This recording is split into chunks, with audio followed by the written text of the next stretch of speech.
L'AES. Cette crise-là, Avec l'AES. entre l'AES et la Côte d'Ivoire, elle est ridicule.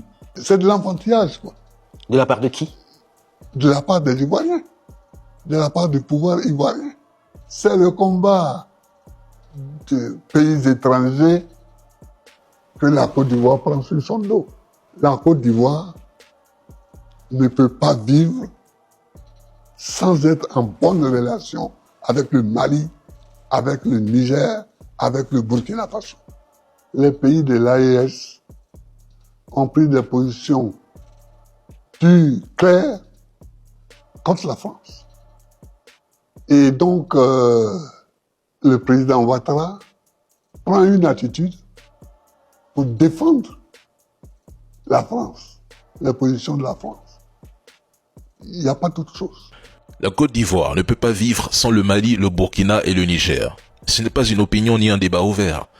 C'est une réalité géographique, économique et historique. Mais que fait le président Ouattara? Il tourne le dos à ses frères parce que ces pays ont osé dire non à la France.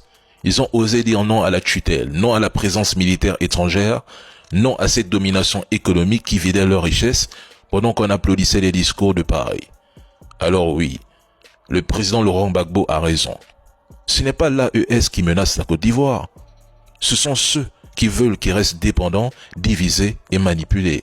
Et quand Ouattara se montre hostile à l'AES, il ne défend pas les intérêts ivoiriens ni africains. Il défend ceux qui l'ont mis au pouvoir en délogeant Laurent Gbagbo. Il n'y a pas d'autre vérité que celle-ci. Ouattara protège un système, pas un peuple. Le Burkina, le Mali et le Niger, ce ne sont pas des ennemis, ce sont des frères.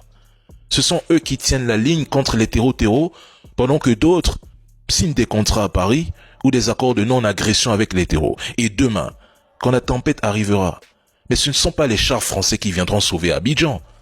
Ce seront les voisins du Sahel, ceux qu'on méprise aujourd'hui. Alors oui, le président Gbagbo parle vrai.